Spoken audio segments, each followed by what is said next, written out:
So, good afternoon, everybody, and welcome to Talking Cafe Live. This is actually a pre-record, which will actually be aired on the 15th of February, but we hope you're going to enjoy it today. So, the beginning of February is actually National Ukulele Week. And I managed to find a group that actually is in Carhampton. That's actually a ukulele group there. So I'd very much like to introduce you to Mike and to Jane, who are going to be with us this afternoon. Hello. There we go. Hi, Mike and Jane. Thank you for joining us today. This is really lovely. And the fact that it's literally on our doorstep and I didn't know anything about it. So how did you get involved in the ukulele yourselves? I started first. A number of years ago, Mike got me a ukulele from the middle of Lidl. So it was like a toy one, but I really took to it. So I decided to get some lessons and bought a decent ukulele. And then the ukulele has a lot of social life involved around it. And Mike was the driver one time when I was going to this ukulele social, and he just thought, I want some of this. So next week we got my ukulele, and and there we are. So we started the ukulele group in Carhampton about 5 years ago. Actually, been going a long time, and we've got some members who are still with us, and others have gone. New ones have started, and just it's a very sociable instrument, and we have great fun. Brilliant. So, that's really lovely. Yeah. So what's the history behind the ukulele? Is there anything sort of, how did it come about? Because to me it's just like a tiny guitar, isn't it, really? It is. It started off it's associated mostly with Hawaii, but hence the shirts. Hence the shirts, yes. But it was actually originally came from Portugal and was brought over to Hawaii from Portugal.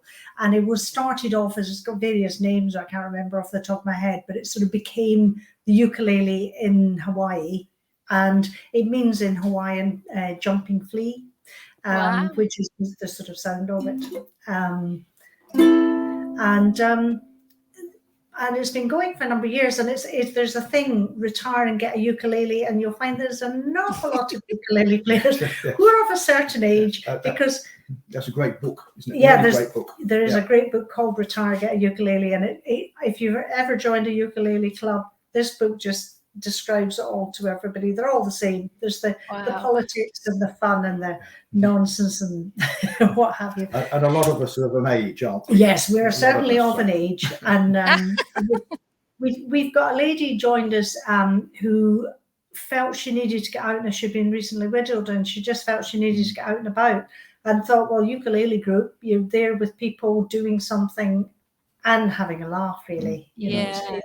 So there's many ukulele groups, as we were talking previously before today, that they're all over the country, aren't they? Oh, everywhere. In fact, and you say people come to your ukulele group, don't they? Yeah, if they're on holiday or something, they actually seek you out.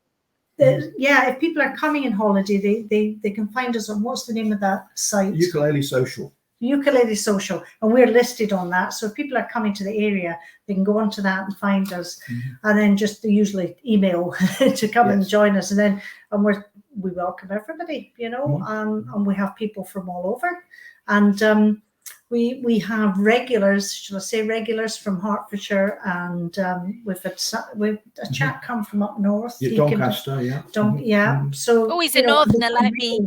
Yeah, and of course there's the accordion players. We have a group of accordion players who also play the ukulele. So when they come to their accordion week down here around Minehead, they come and join us with the ukuleles, accordions, and actually they're really lively. So and loud. Yeah. So that's lovely. So yes, if you'd like to play us a little song, a little instrumental, and then we'll talk a little bit more, and then maybe do a little sing song at the end, if that's all right. Yeah, sure. Mike. Yeah. Gardens. Okay, we'll give this a go. Yeah. Thank okay. You. Just a very short instrumental. It's just the introductory bars. Yeah, and it's a folk song called Down by the Sally Gardens, and the thing about our ukulele group is we play songs from traditional right up to, we try and get modern this century. It doesn't always work because of the age we are, but we like to do a range of things. So this is a, as I say, this is an instrumental down by the Sally Gardens. Okay.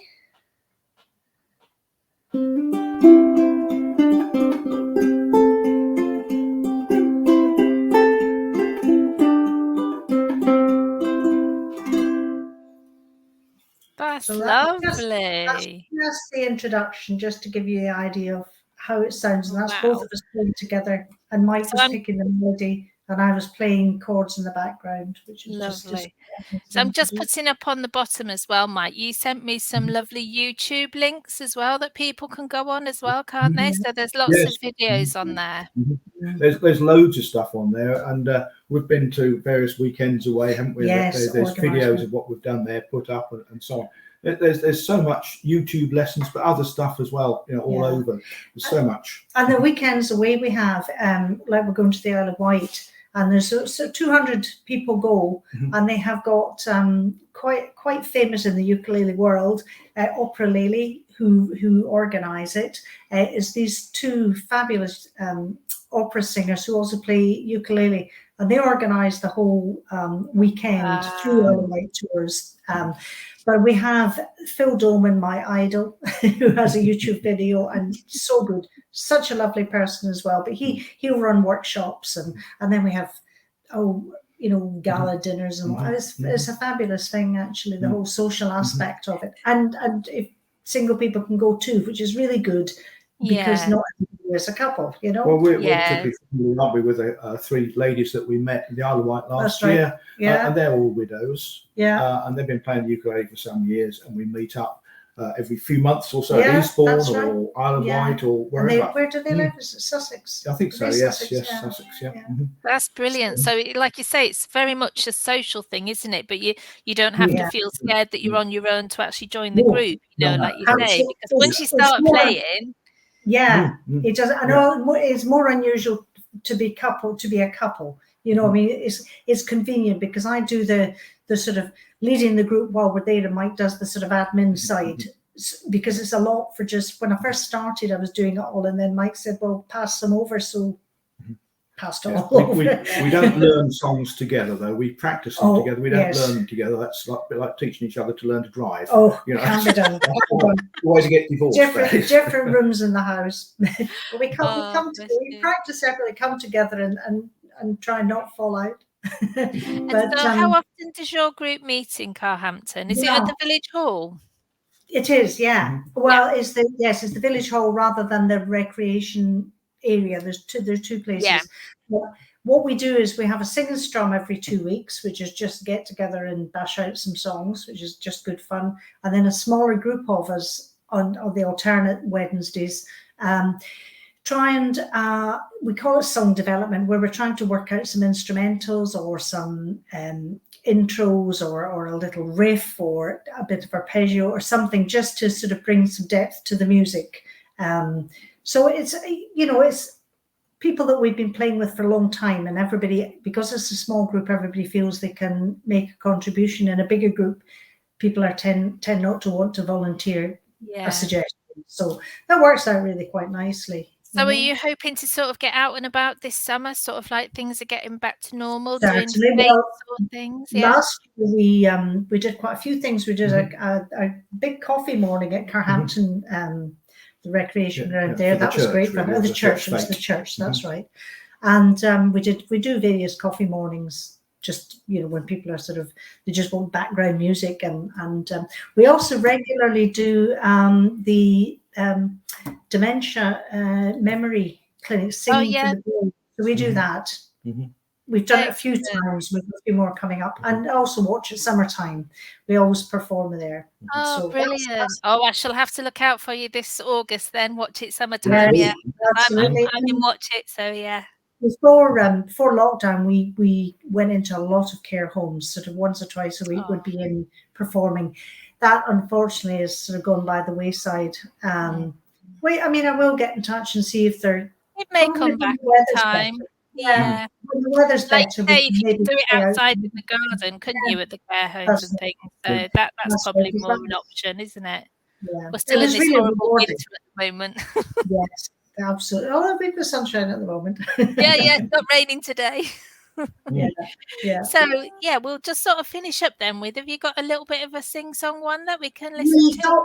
There's a song we do every time we start with, and we just thought we'll just do a verse and a chorus of Bring Me Sunshine. Oh, lovely. One of my favourites.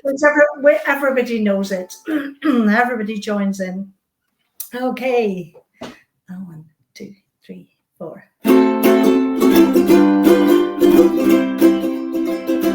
Bring me sunshine in your smile.